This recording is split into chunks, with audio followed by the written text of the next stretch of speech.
I'm John Skinner, and this supports Chapter 2 in my book, Fishing for Summer Flounder, Fluke Jigging from Shore, Boat, and Kayak, and you can learn more about the book at flounderbook.com. So I've taken underwater video with a variety of things, bucktails, strip baits, so forth. One thing I've never tried before is just a piece of gulp on a bare hook. So I wanted to see how the fish were going to react to that. And the fish in this case are Summer Flounder, also called Fluke in some parts of the country. All right, so this is a 6-inch gulp squidoo. Here we see the bucktail getting into the frame, and one thing that's been very constant across a number of baits that I've watched on underwater video is that when you've got that bouncing bucktail rig, that's going to attract all of the attention. No matter what you're dragging through the water, the motion is going to get their attention, and so that's what's going on over there. So those fish are very involved with that. Now one of them's been caught and pulled up to on its way up to the surface, and that has freed up another fish to come over and take a look at this bait. Now when I first started looking at the video, I said, oh, this isn't going to work because this gulp squidoo with these tentacles, it's meant to be jigged, but I can't jig it because the video would be too bouncy. So basically I'm dragging a blob of gulp through the water. It looks terrible. So, well, that's kind of interesting though, because if these fish are going to be interested in it, that means that the bait must smell good. If they're going to eat it, well, then it must taste good. So this turns out to be an even better test than I had first anticipated. You can see this guy is nosing right up to that. And again, it's just a blob. It looks terrible. And nonetheless, it must have smelled good, and it's grabbed it, and I guess it tastes good. Now this hook has a hook protector on it. I'm trying not to hook these fish. So this fish is not going to get hooked by that yet. It's holding on, and we're going to get to see that, yeah, this guy wants to eat it.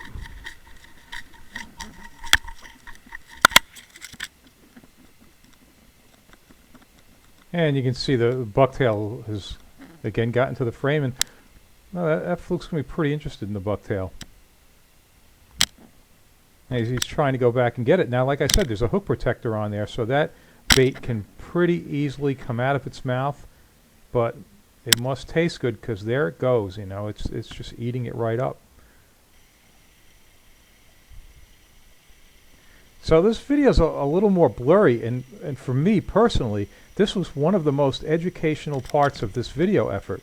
All of the video that you're going to see shot in this 10 minutes is all taken in the same place, same day, and you saw that the visibility in the previous clip was much better than this, and now it's gotten blurry. And I believe what's happened here is, with an increase in current speed, the water got cloudy. And what I've observed fishing this place many times is that a lot of times when the currents are strong, when they start picking up and getting around 1.4 miles an hour and faster, the bite shuts down. No matter how good it is, it very often shuts down. And I think this is part of the reason, is that the water gets cloudier, you get some silt stirred up, and it hurts the bite. So what is interesting about this fluke is that over and over it's going to grab this bait. So clearly it wants to eat it. But then there's a second lesson to be learned there, and that is, boy, if you were trying to hook this fish and you missed him and you pulled it out of the fish's mouth, well, what's going to happen? That fish is going to come right back and grab it. And that goes along with how I suggest when you feel a bite, if you feel weight on the tip of your rod, just set the hook. Because if you miss them, they're going to come back, and that fish went back over and over again.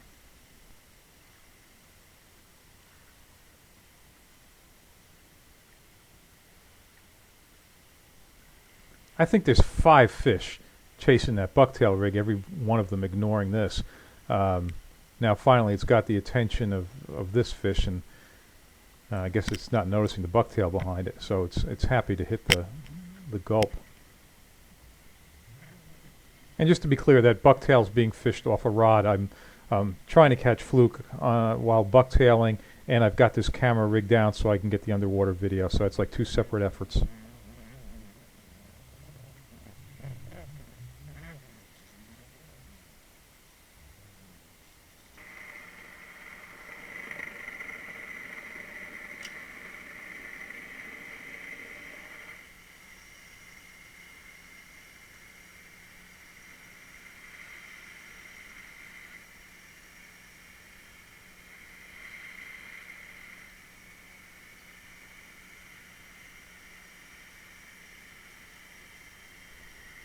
Boy, there's got to be some scent coming off that thing, because boy, it's nosing right up to it, and it wants it. This ends up being an excellent gulp commercial. I didn't intend it to be that way. I was just curious to see what their reaction was going to be to just a plain gulp. I mean, I fish gulp on the jigs all the time, but you know, just to have it on a plain hook and see it catch fish like this, to me, that was very impressive. Yeah, he wants that bucktail though.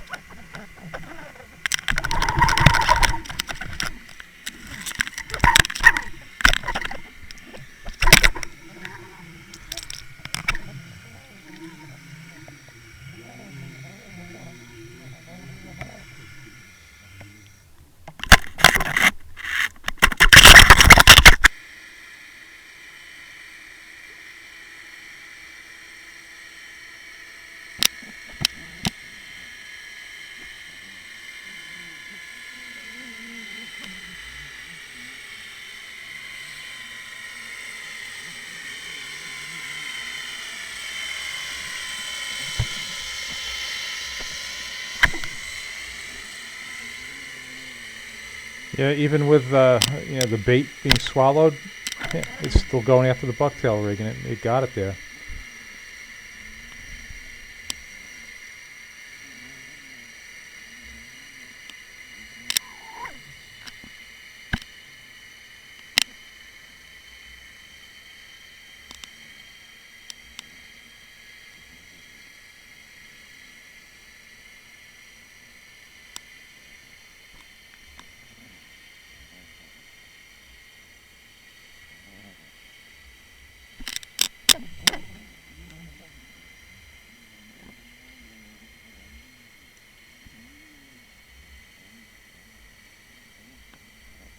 So it's trying to pull away from the rig, and it's got that hook protector, so if it pulls hard enough, the bait's going to come out of its mouth.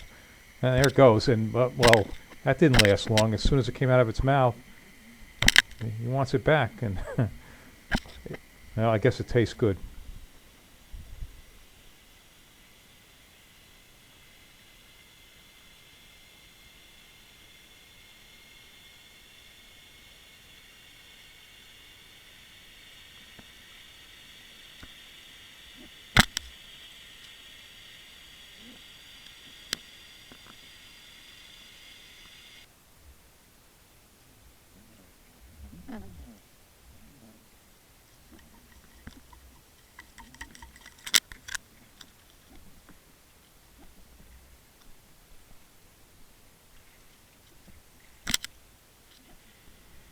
I'm going to end up catching that one on the bucktail.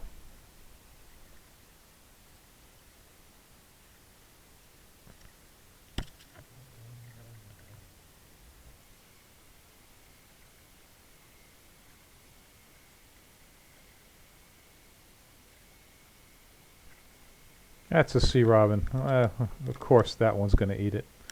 And for those who aren't familiar with this fish, it's considered an interference fish when we target the summer flounder or fluke.